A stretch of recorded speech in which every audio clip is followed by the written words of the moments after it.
Apéro spécial Draft Lottery. Eh oui, c'était la nuit dernière. Bastien, t'étais en direct devant, toi. Moi, j'étais en direct sur Twitter. Après, je suis allé me coucher et j'ai regardé en replay ce petit Knicks Celtics. On va revenir dessus. Eh oui. Bon, on va revenir aussi sur la série Wolves Warriors à un moment donné. Hein. Oh oui. Mais là, tout de suite, on a envie de s'intéresser à cette loterie parce que... Bonjour. Apéro spécial loterie ou apéro spécial complotisme. Si vous aimez évidemment ce genre de scénario, on a plein de choses à devoir discuter. Hier se tenait la loterie de la draft 2025. J'étais en effet sur Twitch à 1h du matin pour vivre cette folie. On se demandait ce qui allait se passer. Tous les ans, c'est toujours la folie. L'année dernière, on avait vu les Hawks qui étaient passés justement de la place numéro 10 à la place numéro 1. On n'arrêtait pas de rappeler que tous les ans, on peut avoir des surprises. On avait le Jazz, les Hornets notamment et les Wizards qui étaient attendus sur le podium, avec toujours un gros niveau de surprise. Aucun des trois n'y est. Aucun des trois n'y est, évidemment. Plein de choses à devoir discuter. J'espère que je ne spoil les résultats à personne. Je me permets, peut-être, puisque là, on a les résultats officiels de cette loterie. Alex, donc on a les Mavs qui sont en 1, les Spurs en 2 et les Sixers qui ont conservé leur pick en 3. Hornets, Jazz et Wizards, les grands perdants, on va en reparler en 4, 5, 6. Les Pels, Nets, Raptors et Rockets, bon, bah, voilà, ils sont à peu près à leur place. Trailblazers, Bulls, Hawks, puis Spurs. Pels, ils ont reculé. Hein. Les Pels ont reculé, bien évidemment. Mavs, Spurs et Sixers, ça passe devant les Pels. Et c'est ça. C'est qu'en fait, il y a vraiment... En fait, le podium, c'est des gens qui ne devraient pas être sur le podium. C'est ça. 1 à 7, on a eu des gros chamboulements. Et donc, il y a plein de choses dont on doit discuter. Parce que déjà, à chaud, quand tu as vu ce qui s'est passé, moi, j'étais en direct, donc je pouvais que me tirer moi, j'étais en les direct cheveux. sur Twitter. Tout à fait, mais j'étais en mode face caméra, OMG, etc. Toi, quand tu as vu ça, notamment le fait que Dallas récupère ce numéro 1 de la draft alors qu'ils étaient projetés 10e à peu près, c'était quoi tes réactions? Parce qu'il y en a plein qui sont tombés évidemment dans le OMG, comment ça, Sheik, Nico Harrison et tout. Enfin, déjà en direct, quand tu vois les trucs qui arrivent sur Twitter, je vois, je te voyais en live et puis je voyais sur Twitter, je voyais, oh là là, les Wizards ont le pick 6. Je fais, ah ouais, ils ont le pick 6 seulement les Wizards. Putain, merde, il y a des mecs qui sont montés là. oui, bien et sûr. après, je vois c'était Jazz en 5. Je fais, waouh, le Jazz ont le pire bilan de la ligue. Et ils ne vont être que de 5e. Le ils fameux sont pas 5e top numéro 3. 1, ouais, bien sûr. Enfin, la classique, quoi. Salut les Pistons. C'est ça. C'est un peu ça. C'est exactement ça. Et là, je me dis, waouh, ok, qui c'est qui va aller? Et puis là, tout de suite, dans ma tête, je fais, putain, les Spurs, ils vont encore.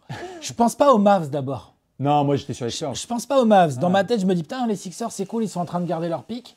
Ouais. Ok. Et je me dis, waouh, les Spurs ils ont encore monté à la draft, c'est bon, ils ont Wemby, Stephen Castle. Oui, Wemby et Stephen Castle, les deux rookies de l'année. En gros, tu fais pick 1, pick 4, pick 2, donc du coup, voilà. Ouais. Et effectivement, après, quand on a réalisé, on a vu Sixers en 3, Spurs en 2, on a réalisé que le pick 1, ça allait être les Mavs. Ouais, là, c'est quand même... Et là, effectivement, c'est quand même une sacrée dinguerie, parce que les Mavs avaient 1,8% d'avoir le premier choix. 1,8% de chance, tout à fait. Ouais. Faut savoir d'ailleurs, il y a un très bon article qui est fait là-dessus sur trashtalk.co que c'est pas du tout la première fois que ça arrive. Oh non. Depuis qu'il y a des loteries, c'est-à-dire depuis la draft 1985, première loterie, c'est celle pour Pat Ewing. Voilà, on en a déjà parlé avec Bastien et tout. Si vous aimez les complots, allez vous renseigner. Voilà. Mais depuis ce temps, il y en a eu plusieurs des loteries, dont notamment une dont je me souviens très bien, moi, c'est celle du Magic en 93, où le Magic en 92 draft Shaquille O'Neal.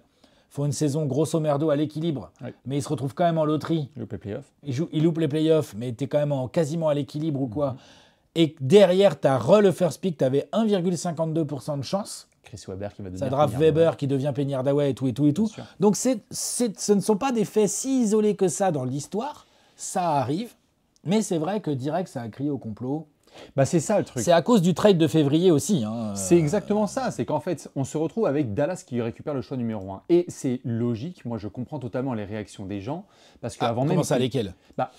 Moi, ce que je comprends, c'est quand il y a un truc trop gros, au milieu, quand il y a un éléphant dans la pièce, il faut juste dire il y a un éléphant dans la pièce. C'est, oh mon Dieu, les Lakers, gros marché, transfert avec Dallas, Luka Doncic, tellement déséquilibré qu'on se dit what the fuck, enfin ça fait des semaines qu'on essaie de se remettre de ce transfert, et là soudainement il y a ce cadeau qui tombe, je ne valide pas toute la logique, mais je peux comprendre que des gens aient fait par réflexe, oh mon Dieu, c'est trop gros pour être vrai. Trop une grosse coïncidence pour qu'on y croie. Oui. Moi j'entends. En réflexe, c'est normal, parce que ça semble trop gros en fait. Tu te dis, attends, mais c'est quand même étonnant d'en arriver là. Après, ça reste une loterie. Et puis, on a vu, même s'il y a des gens qui ont dit ouais, c'est fake, je sais pas quoi et tout, mais on a vu quand même la vidéo qui est publiée après par la NBA de la loterie. Ah, mais c'est fait. Mais évidemment, c'est avec des Et donc, huissiers et tout. ça veut dire que dans l'hypothèse devant où- des journalistes. dans l'hypothèse où James Ellroy sort sa plus belle plume, Tout à fait. hein, Allez-y. pour nous faire un roman historique complotiste, c'est un champion du genre. Je recommande. Oui. Bref, ça veut dire qu'il faut quand même que la NBA ait impliqué pas mal de monde. On dit ouais, l'huissier. Il y a l'huissier, mais il y a tous les gens qui Il y a sont le là. cabinet d'huissier, il y a T'as- une douzaine de journalistes qui sont présents T'as dans des la pièce. Donc en gros, faut Il impliquer faut avoir acheté des médias. beaucoup de monde. Faut impliquer beaucoup de monde pour pas que ça fuite. Il faut que le replay il ait été fait avec IA, c'est ça à peu près? Donc Parce en que- gros, comment tu trompes les huissiers? Dans les huissiers, tout le monde est corrompu là-dedans. C'est complot total. Tiens. Non mais tu vois, parce qu'il y a ça.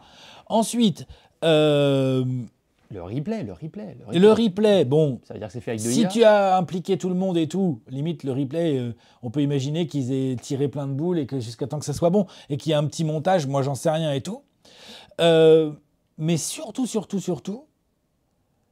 je pense que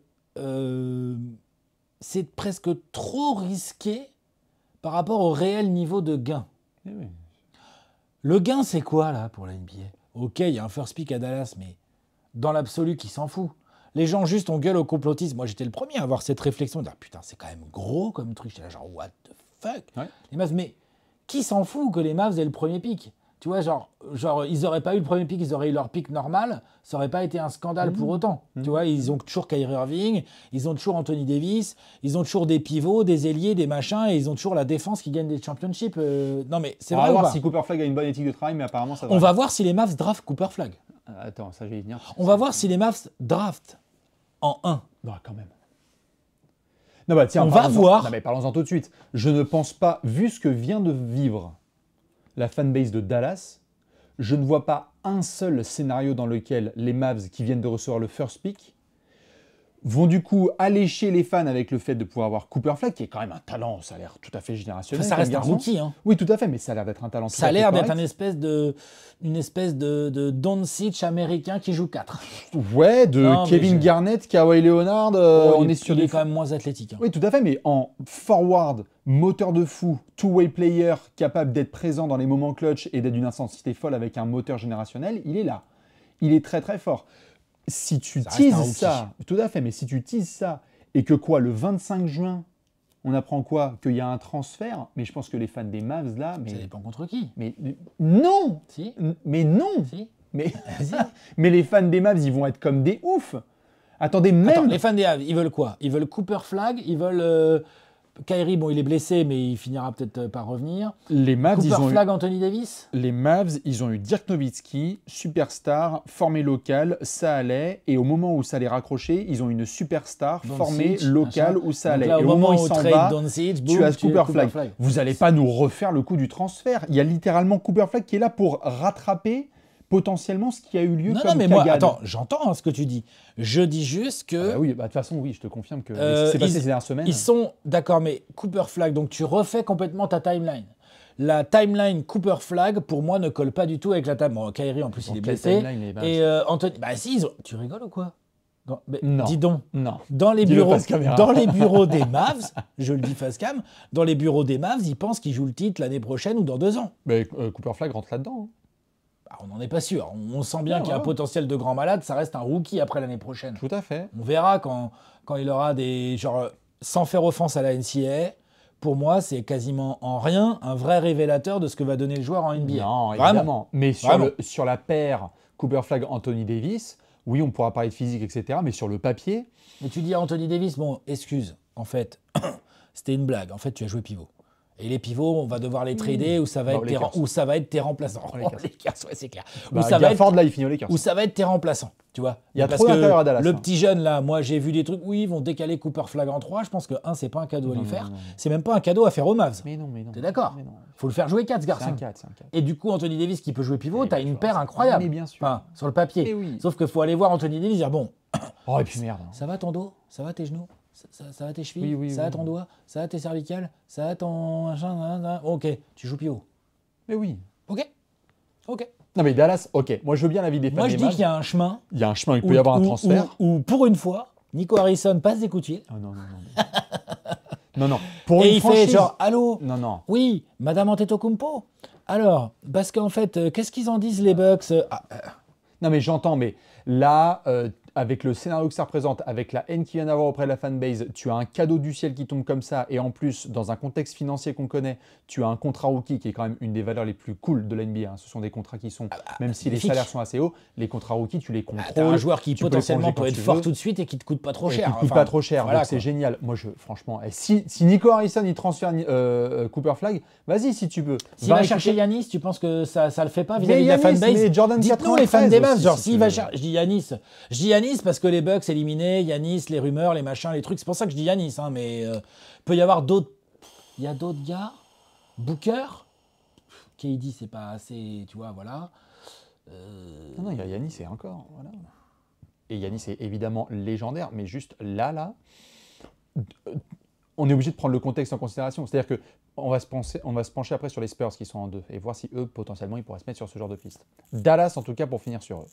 Quelle piste? Du trade? Oui, d'un potentiel trade. Mhm. Dallas récupère le pick 1. Donc, ils ont la possibilité de drafter Cooper Flag. On va voir le 25 juin. On le commentera évidemment en direct pour voir si d'ici là, la Terre n'aura pas explosé. C'est le clair numéro 1 de la draft. C'est le clair, et c'est un je te pose consensus. une question. Il y a une question, il n'y a pas de question, il n'y a Non. pas de cas où Non. Dallas draft Dylan Harper. Non, non, ou, non, non, non. Je sais pas, AJ Wetchcomb. Non, non, VJ Edgecombe, non, non, Non, non, mais Fred Johnson. Non, non, non, non. C'est un consensus numéro 1 de la draft, Cooper je Flag, suis d'accord, je vérifie juste. oui, qui est très très fort. Et pour le coup, on avait vu des théories qui étaient faites sur est-ce que les Mavs ont bougé à Las Vegas, machin, tu sais, c'est les aliens zone 51 qui peuvent se permettre d'eux. Le plan Dallas qui pourrait déménager, là, il prend un sacré coup dans l'air quand même. Donc c'est un complot qui niquerait un autre complot. Bon, donc il y a un moment, il faut... Voilà. Ça fait beaucoup de complots. Ça commence à faire beaucoup de complots. Maintenant, je comprends les réactions des gens parce que quand on a vu ça, on s'est dit c'est trop gros. Ah, mais évidemment. Là où je veux t'emmener, Alex, c'est des sur coïncidences. cette... Il y a beaucoup de coïncidences. Maintenant, parfois, la vie, c'est faite d'aléas et de Non, choses. non, non, mais moi, à titre perso, je crois pas du tout au complot. Moi non Je crois plus. que c'est une vraie loterie. Et vraiment, je pense vraiment que, un, il y a trop de gens impliqués. Et deux, le gain n'est pas si ouf par rapport au niveau de risque. Tout à fait. Si genre un D'accord. jour, il y a des gens, parce que c'est facile de crier au complot, mais personne n'a fourni la moindre queue de début de preuve. Hein. Personne. Mais si un jour devait y avoir, genre, je sais rien, parce que là on parle du FBI ou je sais pas quoi, sur un truc aussi gros avec des intérêts financiers de grands malades mentaux comme ça. Ouais, Tu vois, voilà, il y et aura qu'il de devait y prison avoir. pour La beaucoup. NBA, elle est morte, elle est cramée, Ouais. c'est fini. Donc j'y Tout à crois fait. pas, j'y crois pas. Moi non plus. Et d'ailleurs, je me permets de faire cette toute petite aparté parce qu'on n'a pas l'occasion de le faire, donc je le fais face caméra puisque certains sont venus notamment me chercher là-dessus. S'il y a des gens qui pensent que sur Trash Talk, on n'est pas en mesure de critiquer la NBA, vous connaissez pas du tout ce média. Je le dis sincèrement. C'est On quoi le s'est rapport retrouvé. Il y a plein de gens qui sont venus me chercher et je trouvais ça assez abusé, donc je me permets quand même de dire ah bah quand même, vu que vous travaillez avec la NBA, vous n'allez pas vous permettre de critiquer et croire qu'il y a du complot. Ce sont deux choses totalement différentes. Déjà la première, lorsqu'il a fallu critiquer la NBA, avec Alex, on a fait sur ce canapé, on continuera à le faire. Oui, Ça, c'est la première chose. et- La deuxième, c'est qu'il peut y avoir des situations sur lesquelles on est dans le doute, ça j'entends, mais par pitié, vu le nombre de fois on a été critique d'Adam Silver, de tout ce qui s'est passé, ne nous collez pas ça s'il vous plaît sur le Non, dos, et moi puis- ça je Ah peux pas ouais, j'ai l'entendre. même pas vu. Ah ça je Mais- l'ai vu et je peux mais- pas l'entendre, je suis Mais désolé. non, puis même surtout, là, pour le coup, malheureusement ou heureusement, j'en sais Encore rien, une fois, c'est comme j'ai vous cassé la voulez. gueule de la NBA et En son fait, système. c'est pas le sujet. Le sujet, c'est Oui. de faire ça avec du concret. Oui voilà, Là, c'est pas juste... concrètement, ça hurle au complot, mais genre, autant pour le coup de Doncic qui se fait trader, les mecs, c'est des casinotiers, la franchise Las Vegas, c'est réel, ils se sont fait refuser l'autorisation d'avoir des casinos au Texas et tout. Donc Oui. là, tu as des débuts de trucs, Voilà, mais tu as des débuts d'hypothèses. concret. Là, pour le coup, sur cette histoire de loterie, Non, pour le moment, il y a pardon, rien il y à a part... R. à Et part des vous savez grosses- quoi? Il y aura R. Il y aura R à part des coïncidences. À part des grosses coïncidences, tout à fait. Lorsqu'il y a eu des situations comme Tim Donaghy, Lakers Kings 2002, avec des faits concrets, là, on peut se permettre de dire « Attends, c'est quand même complètement déconné et c'est n'importe quoi. » Ça, on l'a fait. Ah, bien sûr. Après, par contre, commencer à tirer des traits à droite à gauche basés sur du rien, si ça vous dérange pas, on va essayer de rester sur un truc sérieux et concret. Et là, il n'y a pas de piste. Donc, Non, il n'y a rien. sur la draft, pour retourner là-dessus et lâcher un petit peu le complot de côté, moi, je voulais te lancer sur un sujet, c'est Wizards, Jazz et Hornets sont des franchises qui ont délibérément tanké plus que d'autres et qui se retrouvent, comme d'autres franchises, punies notamment par ce système de draft puisque la loterie a été modifiée il y a quelques années. On est sur une loterie où les pourcentages sont un peu plus équilibrés. Donc c'est plus difficile d'être le pire bilan et d'avoir le numéro 1 de la draft. D'ailleurs, Enfin bon, je t'as l'ai quand même un tweeté ce numéro matin. 1 de draft qui avait 1,8% quand d'autres en avaient 14. C'est ça. Donc, non, mais quand même. c'est plus équilibré, mais il y a le un droit gros d'avoir coup de du chance. seum. Exactement. Pour autant, ça fait donc maintenant, depuis 2018, qu'on n'a pas eu une équipe avec le pire bilan NBA qui est repartie avec le premier choix. C'était tes Suns, Alex, avec DeAndre Ayton en 2018, mais ensuite, toutes les équipes que vous avez là, ce sont des équipes qui avaient le pire bilan, et tu l'as dit tout à l'heure, les Pistons, c'était la spéciale. Pire bilan, ils ont fini 5e. La question que je te pose, c'est, la NBA s'est ajustée et ajusté ses systèmes quand ça n'allait pas, donc le tanking était beaucoup trop gros quand le pire bilan avait 25% de chance d'avoir le numéro 1 de draft. Ouais. Est-ce que ce qu'on a vu là récemment avec des franchises comme Atlanta ou Dallas, qui sont donc 10e, finissent premier, et beaucoup d'équipes qui ne sont pas très bonnes, qui ne sont pas avec le numéro 1 de draft, est-ce que tu es en faveur de conserver ces pourcentages-là? Est-ce que tu rééquilibrerais un peu pour quand même un petit peu plus avantager les équipes qui ont eu des très mauvais bilans? Ou est-ce qu'au contraire, tu dis non, moi je suis la NBA, je suis vachement content que les équipes qui ont voulu délibérément tanker, elles se rendent compte que ce n'est pas automatique d'avoir le first pick. Comment tu te situes par rapport à ça? Parce qu'il y a eu beaucoup de discussions depuis hier soir. Moi, j'avoue, non, moi, je trouve ça assez cool. Ça montre une chose, c'est une vraie loterie. Tu peux avoir de la chance. Par définition. Mais ça montre aussi une autre chose, là, le tweet que tu montrais et tout, c'est que quand même, quand tu fais une saison de merde et que tu gagnes très peu de matchs, elle va dire tes top 5, c'est une mauvaise nouvelle. Mais tu as vu, il y a beaucoup de deuxième ou troisième choix de draft. Ça veut dire qu'en gros, quand même, il ne faut pas être focalisé que sur le first pick. Je suis bien d'accord. Il faut être focalisé sur le top 3-4. Être dans les 3-4 pires bilans, c'est la quasi-certitude d'avoir... Enfin, dans les 3-4 pires bilans, il y en a tous les ans. Il y en a au moins... Là, cette année, il n'y en a qu'un dans le top 4. C'est exceptionnel. Ça, c'est très très chaud. Parce qu'on parle que des Mavs. Mais les Spurs... C'est quoi ce coup de cul encore? Et les Sixers, ils s'en sortent bien. Ils s'en sortent bien parce qu'ils allaient perdre leur pick. Donc là, il y a vraiment plusieurs équipes qui ont eu de la chance. Mais sinon, l'histoire nous montre que les mauvais bilans ont les meilleurs picks de draft. Pas forcément toujours le first pick. Donc non, le système de tanking, il tient à peu près la route. Moi, je ne changerais pas les pourcentages. C'est ça que je voulais savoir. Et juste la morale de l'histoire, genre tanker, c'est pas gagné, quoi. Voilà. Tout à fait, tanker, c'est pas gagné. Tanker, c'est pas forcément le truc qu'on désire le plus et qui apporte des assurances à la draft. Là, ça se voit très fort. Et désolé de le rappeler, mais avoir des positions hautes à la draft, c'est une bonne chose. Avoir un département scouting qui sait bien drafter, c'en est une autre. Un autre sujet, ça. Ben oui, mais on a des franchises qu'on connaît bien, Miami, qu'on a vachement mis en avant, Tyler Hero, Bam Adebayo, ce sont des pics plutôt 10-15 de la draft. Bien sûr, mais même Giannis Antetokounmpo, Devin Booker, Nikola Jokic, Booker, c'est un 13. Shai Gilgeous-Alexander. Nico Jokic, c'est n'importe quoi. Il y a des superstars, tout à fait, Shai Gilgeous-Alexander, c'est un top 10. C'est un 10, soit ça, 11e de draft. Donc il y a un moment aussi où on comprend que tout en haut, il y ait des superstars, type Wemby, ça tombe une fois tous les, Wemby, Duncan, LeBron. Il y a des évidences. C'est ça. Il y a aussi des évidences qui ne transforment pas. Genre Zion, c'était une évidence. Pour l'instant... C'est ça. Il y avait un consensus, on se disait c'est sûr. Jay Barrett, c'est un 3e tour de draft. Aujourd'hui, on se dit, est-ce que c'est un role-player en NBA? C'est ça. Quel genre de role-player c'est, quoi? Ah, tout à fait, tout à fait. Donc, il faut aussi s'assurer que les franchises qui se retrouvent dans cette situation-là draftent bien aussi. Parce que tu peux être demandé aux Kings, désolé, vous allez prendre tarif, mais combien de fois on a vu une franchise incompétente enchaîner les top 5 de draft et ne pas se relever? Parce qu'en fait, leur niveau de sélection était nul. Bon, après, les Kings, De'Aaron Fox, c'est bien drafté. Tyrese Haliburton, c'est bien drafté. Ce qui est con, c'est qu'il les garde pas derrière. Il les garde pas tout à fait, mais il y a eu un paquet de mecs quand même, les Marquis Chris, comment ils s'appellent, Dragan Bender. Non, mais on est quelques franchises comme ça. Avec les Suns, je sais de quoi je parle. Dragan Bender, c'est pour toi tout à fait d'ailleurs. Dragan Bender, il y a Marquis Chris en 8. Marquis Chris. On se fait Dragan Bender, Marquis Chris. Eux, ils ont... Non, c'est Alex Len. Je sais plus, tiens. Il y avait Parce qu'on a Alex Len dans le top 5 de draft. Tout à fait, il y a Jimmer Fredette. Alex Len, top 4, je crois. Ouais, il y avait Jimmer Fredette pour les Kings. Il y a eu des vraies perles. Les Spurs, tu en parles, c'est quand même un des gros sujets. Ils repartent après avoir été numéro 1 de la draft en 2023, numéro 4 avec Stephen Castle en 2024, ils sont désormais pick 2. C'est un énorme jump. On a eu beaucoup de rumeurs, Alex notamment, je le montre juste ici, avec évidemment le dossier Giannis Antetokounmpo. Si tu es les Spurs, tu as l'assurance quand même de Wemby, on touche du bois pour qu'il revienne à fond, Stephen Castle qui est un super rookie à confirmer. Il y a eu un trade qui a été fait avec De'Aaron Fox. Tu fais quoi si tu es les Spurs? Historiquement, ils ont été dans la formation de joueurs, donc on va voir quel type de profil ils peuvent prendre.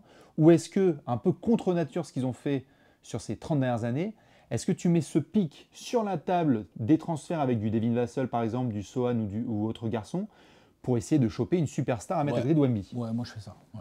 Tu accélères le processus. Ouais. On voit bien Wemby, il est trop fort. Ouais. En plus, tu as D'Aaron Fox potentiellement à garder. Et D'Aaron Fox, il est prêt. C'est un All-Star. Je te confirme. Niveau All-Star, il est prêt. Wemby, moi j'ai l'impression qu'en 3e saison, il peut vraiment être énorme. Wemby est un des 15 meilleurs joueurs de la NBA. Et le rookie Stephen Castle, bon, bah, va falloir qu'il grossisse encore, qu'il progresse et tout, mais c'est un rookie. S'il devient option 3-4 de ton équipe, c'est très bien, il sera sophomore et tout. Ouais. Donc, tu peux mettre ton deuxième choix de draft 2025 sur la table. Tu dis, je vous mets du Devin Vassell, du Jeremy Sohan, du Keldon Johnson, du ce que vous voulez, là, avec un petit Zach Collins pour faire le cap filler et Zach tout. Collins, il est à Chicago. Il est déjà parti, Zach Collins, autant pour moi. Je t'en prie. Mais bon, bref, des joueurs comme ça, là, Ouais. avec des contrats un peu tout à fait tradables et tout. Champagne. Et t'essayes de choper une putain d'énorme star. Genre Yanis? Ah oui, bah, attends. Si tu commences à mettre Giannis Antetokounmpo et Victor Wembanyama dans la même raquette, attention. Surtout qu'en plus, j'ai vu des commentaires sur ces rumeurs où ça disait non, le fit et tout. J'étais là, genre, quoi, pardon? Genre, on regarde la même chose ou Qui pas? va scorer? C'est pas ça. Surtout C'est pas de Wemby. l'autre côté. Wemby adore Bah oui. attaquer au large. Eh oui, Il Yanis adore ça. adore dans la raquette. Et Yanis, lui, il adore aller dans la raquette. Donc déjà, en attaque, moi, je trouve ça match plutôt bien. Les deux sont des bons passeurs. Tu vois? Les deux sont longs, mobiles et tout. Et puis alors, défensivement... Non, mais défensivement, moi, c'est la terreur. Donc non, le fit est absolument incroyable. La vraie question, c'est est-ce que les Bucks sont dans un mood de transfert de Giannis Antetokounmpo? Moi, aujourd'hui, là, au moment où on parle, je pense pas. Non, je pense pas. Après, attention. Un truc ou deux, une des et puis Oui. on se retrouve fin juin avec Giannis qui a envie de se barrer. Bien sûr. Et là, il peut se passer des choses. Mais sûr. sinon, non. Mais après, il peut y avoir, sans viser, est-ce que, attention, Giannis, c'est pas juste une star. Non, mais c'est un joueur. C'est all-time. un MVP. C'est un joueur C'est un all-time. joueur all-time. Ça a été Tu d'ailleurs peux viser rapporté. peut-être le cran en dessous. Tout à fait. Ça a été rapporté d'ailleurs hier par Shams Charania, évidemment, qui disait qu'il serait potentiellement ouvert à un départ de Milwaukee. Tout ça est à prendre avec des Ouah, pincettes. c'est vraiment, attention, Parce que des ça, énormes c'est vraiment- pincettes. Serait potentiellement, bon après, il sait dire Serait que 2 et 2 potentiellement... puis 2 et 2 font 4. Hein. Le mec, il voit qu'il y a Damien Lillard qui s'est fait le tendon d'Achille. Moi aussi, je peux en faire des comme ça. Hein. Donc, il n'y a pas de souci. Je suis d'accord avec toi. Les Bucks, pour le moment, on ne sent pas qu'ils seraient dans une affaire de transfert. Tout peut aller très vite. La NBA vient de nous le montrer encore une fois. C'est la télé-réalité numéro 1 dans le sport, dans le monde. Tu peux taper un peu en dessous. Tu peux taper un peu en dessous, comme tu le Vous disais. voulez pas Kevin Durant? J'aime- Nous, à Phoenix, on veut bien le pick 2 de la draft, nous. Oui, après, il est un peu chéros, l'ami KD. Donc, est-ce qu'il va falloir. Il est chéros, aussi en mais mettre certains le contrat est un peu moins long. Tu suis peux d'accord. t'ouvrir une fenêtre de tir plus courte. Je peux entendre. Mais non, et lui aussi. Je prendrais Yanis au-dessus de KD. Ah bah oui, moi aussi, bien sûr. Bien sûr, bien sûr. Mais bon, Kevin fucking Durant à côté de Victor Ah bah, Wembanyama moi, et je t'en ai D'Aaron déjà parlé. Fox, c'est sympa. Moi, je suis d'accord. Donc c'est sympa. Et sinon, il y a quoi d'autre? Il y a qui d'autre? Parce que si les Spurs, parce que c'est ça aussi, si les Spurs mettent sur la table un pick 2 dans une draft jugée forte, avec des bons joueurs, Ouais. parce que les Spurs, ils peuvent dire aussi, bah non, Dylan Harper, ça nous va bien en fait, nous. On va le développer. Ça va être notre père du futur avec Stephen Castle. Non mais je sais pas à quel Il y a- point t'estimes ce potentiel. Moi, je l'adore. Je trouve trop cool Dylan Harper. Je Moi pense aussi. que c'est un pur joueur. Moi aussi. Mais Il y a de la flexibilité à San Antonio, parce que tu sens que tu es quand même sur une timeline où il faut être rapide autour de Wemby parce qu'il est trop fort, mais il ne faut pas non plus faire Faut faire n'importe n'importe quoi. quoi, voilà. Exactement. Et tu as un pick 2 qui te tombe dans les mains. Donc peut-être que c'est la dernière fois qu'on va voir les Spurs dans le top 3 de la draft. On l'espère, parce que si l'année prochaine on refait une vidéo avec les Spurs top 3, c'est-à-dire que la saison aura été un calvaire. parce que c'est quoi les autres joueurs que tu peux aller chercher qui vaudraient le coup de mettre ton pick 2 sur la table? Moi, Dans je- la NBA, des joueurs confirmés. Moi, je pense sincèrement, après peut-être je peux me tromper sur les Spurs, mais je pense sincèrement que ils vont avoir le désir de donner à ce groupe, nouveau coach, demi-saison de D'Aaron Fox, confirmation de Stephen Castle, il faut donner à ce groupe déjà la possibilité de refaire une saison complète. Donc Ok. soit il y a un Giannis, Donc, soit il n'y a pas. soit tu draftes. Soit tu Tu drafts, draftes du coup. je pense. Donc tu draftes Edgecombe, Harper. Ouais, Dylan Harper, tout à fait, et tu essayes de voir si en fait la suite, ça Ou sera tu Dylan drafts Harper et surprise, Stephen là, Castle. tu prends un mec qui est attendu un peu plus bas. Et peut-être que les Spurs descendent parce qu'ils ont aussi le pick 14 des Ouais, Hawks. voilà. Donc à voir, à voir. On avait été étonnés par les Spurs qui avaient aussi lâché un pick Rob Dillingham à Minnesota l'année C'est dernière. vrai. Donc il y a de la flexibilité. Les Spurs sont là-dedans. Les Sixers, on en parle rapidos quand même parce que nos amis de Philly, on se demandait si en sortie Magnifique. top 6, le pick allait au Thunder. Ils sont top 3. Magnifique. C'est formidable. Donc là, bonne question de savoir ce qu'ils vont faire. Est-ce qu'ils vont drafter les Sixers en Pour 3? un oui, ouais, clairement. Ouais. Parce qu'ils ont déjà McCain à développer, Maxi qui est encore jeune, et le vrai sujet, c'est l'état de santé de Embiid et Paul George. Le vrai sujet. Leurs finances sont tellement atroces que c'est bien de drafter aussi. Prendre un rookie. Je suis d'accord. Surtout que ça peut te permettre ça peut être la clé pour re-signer un Gershon ou des gars comme ça. C'est ça. Donc là, tu verras, tu prends un rookie, un mec dans les ailes plutôt, je pense. Ouais, Trey Johnson, coup de cœur absolu. Ça se trouve, Edgecombe sera dispo. Hein. Et Edgecombe sera peut-être dispo, tout à fait. Et d'autres gars, t'imagines pas quelqu'un qui descend, tout à fait. Non, mais c'est Philly, j'ai l'impression que eux, ils vont conserver ce pic. Mais après, encore une fois, c'est Daryl Morey. On est en train de donner de la TNT à un mec qui est capable de se dire allô, je vais passer des coups de téléphone partout. Oui, c'est possible ça. La vraie déception, c'est donc Hornets, Jazz, Wizards. Terrible pour eux. Parce que là, vraiment, c'est les 3 pires bilans qui se retrouvent 4, 5, 6, avec une vraie différence entre les pics, en tout cas sur le là, ils ont de la chance, c'est que c'est quand même une draft qui a l'air assez dense en termes de talent. Oui. Fallait être 1, mais derrière le 1, quelle est la vraie hiérarchie? Derrière le 1, elle se discute, je trouve. C'est ça. Il fallait être 1 pour Cooper Flag, mais il y a des gros talents derrière. Pour ces équipes-là, c'est dur. Moi, il y avait un élément dont je voulais te parler, évidemment, par rapport à ça. J'en avais vu certains en parler avant la loterie. On a souvent déconné, nous, de l'écart qu'il peut y avoir entre l'Est et l'Ouest, notamment. On a un nouveau gros talent qui va pouvoir potentiellement aller dans une franchise de l'Ouest. Putain, l'Ouest. Je suis désolé, mais Cooper Flag va aller chez les Mavs potentiellement pour des équipes comme les Hornets, comme les Wizards, comme les Nets, comme les Raptors, comme les Bulls, comme les Hawks. C'est vraiment dur parce que là, tu sens que pour ces équipes, l'année prochaine, l'Est, on va voir ce que ça donne, mais ça donne quoi? Après, Giannis va aller à l'Ouest aussi. Enfin, je veux dire, Bah, on va voir. C'est chaud quand même. Ah bah bien sûr, c'est chaud.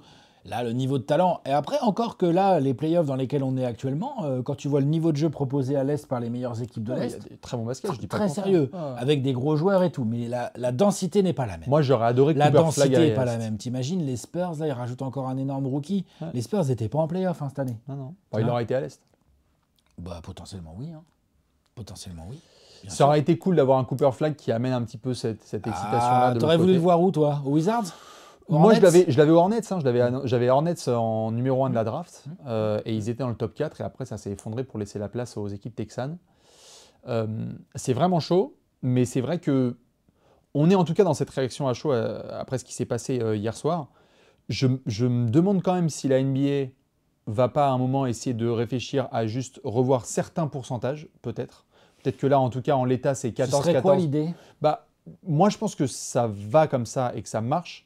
Mais je sais aussi que c'est une ligue qui est réactionnaire et qui va aussi regarder ce qui se passe pour parfois changer son modèle. Une ligue qui réagit. Qui réagit, pardon. Réactionnaire, qui réagit. Qui réagit. Qui est réactive. Qui s'adapte. Tout à fait, merci. En l'état, le podium a 14% de chance d'avoir le pic, puis ensuite c'est 12,5 et ensuite c'est 10,5. Peut-être que ce sera encore moins possible pour les équipes qui sont entre les places 9 et 14, et qu'il va y avoir des pourcentages qui vont être bumpés pour les équipes qui ont vraiment fait des mauvaises saisons. Mais ça ne changera pas tout de noir au blanc. En fait, j'entends, mais au final, genre les Mavs, il y avait combien de... Je n'ai pas les calculs sous les yeux. Hein, combien de combinaisons, donc 1,8%, ça représente combien? 18 sur 1000. Il y a 1000 combinaisons qui sont tirées. S'il y en a que 12 pour 1000, en fait, est-ce que tu changes vraiment tellement l'équilibre? Non, c'est ça que je veux dire. Absolument pas. C'est des petits calculs, hein, de trucs de viciés, mais pour ceux qui ne le savent pas, il y a 1000 combinaisons qui sont distribuées. Quand on dit qu'il y a 14% pour les pires équipes, c'est qu'elles en ont 140. Et donc, le code numéro 1 de la draft, c'était 12, 4, 8, 13. Et celui-là, il était la propriété des Mavs, de leur 14. D'ailleurs, pour ceux qui ne le savent pas, je ne sais pas si peut-être tu l'as vu, il y a eu un pile ou face avec les Bulls, parce que les Bulls, sinon, c'était eux qui avaient le premier choix de la draft. Pardon. Ça, c'est cadeau pour ma fanbase de Chicago. C'est comme ça. Hein. Et finalement, les Bulls, pick 12. Pick 12 sont bien. C'est propre. Pick Bulls. C'est propre. Pick Bulls. Est-ce qu'il y avait d'autres éléments dont tu discutais, souhaitais là par rapport à cette loterie? Parce qu'on est en réact à chaud et on va voir les prochaines semaines. Mais incroyable pour la fanbase de Dallas. Moi, j'ai parlé avec mon poteau Dallas Mass France. On était en MP et il m'a dit, putain, franchement, après ce qui s'est passé les dernières semaines, ça fait plaisir, quoi. On est à 2 doigts dans pas longtemps et la statue pour Harrison, en fait. Ça tourne vite. La NBA, ça va tellement vite. Jamais. Jamais, mais il a l'air d'être défensif, donc il rentre dans le plan de jeu, hein, Cooper Flag.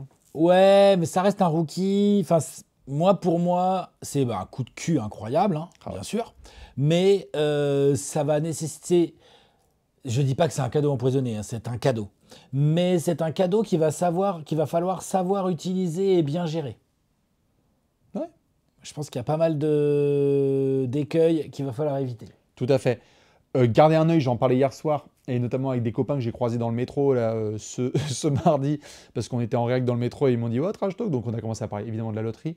Surveillez les intérieurs de Dallas, Cooper Flagg, Anthony Davis, Derek Lively, Daniel Gafford, il y en a beaucoup trop, donc ça veut dire qu'il y a des pivots qui sont disponibles, ils ne pourront pas tout garder. Non mais c'est sûr, ils vont te garder, ça n'a aucun intérêt. Ils ont intérêt à en trader, récupérer un petit joueur, un petit garde, surtout qu'ils ont Kyrie qui est blessé. Enfin, c'est sûr, ils vont faire des trades, ils vont bouger les Mavs. Exactement. Du coup, la suite, c'est très très simple. On va se retrouver dans d'autres apéros pour parler de la suite des playoffs parce que, comme tu l'as dit, la nuit a eu lieu. On a eu Knicks 3-1 lead avec un Tatum qui s'est salement blessé. Les Wolves qui mènent 3-1.